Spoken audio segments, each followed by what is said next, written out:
There's an unintended consequence of excellent observability. And I didn't understand this until I started uh, having graphs and traces and logs that I could query, that I could search on for how my app was behaving in production.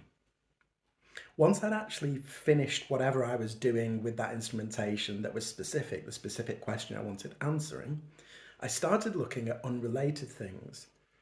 Things in the logs caught my eye, things in traces, in metrics, started to look unusual, and I started to get really curious.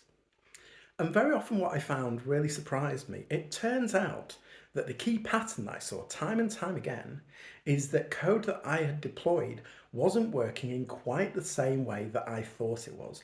There was no alerts going off, there was no obvious problems, but either customers were giving up using the feature.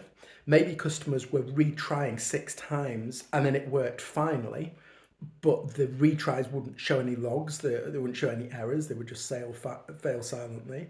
There'd be scrapers hitting our sites. There was one time when a contractor switched some WordPress configuration off and generated a slew of 404s.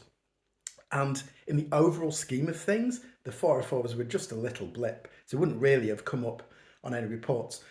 But I saw these blips because I was looking at an unrelated area of the code and I got curious, hang on, why are they all coming from one user? So the point is, it's given me a new perspective on software that I build, and I no longer assume that it works. The side effect I was not ready for is the level of skepticism it's given me about how my software works in production. Even after all the extensive testing I do, after all the QA, it turns out that when there are lots of real users hitting it, and all of those real users have very different user needs, very different user journeys, and very different data stored in the database, it's very, very difficult, probably impossible, really, to anticipate what's going to happen. So that's the unexpected gift of observability, is a healthy level of skepticism about whether my software works in production. I'll see you later. Bye.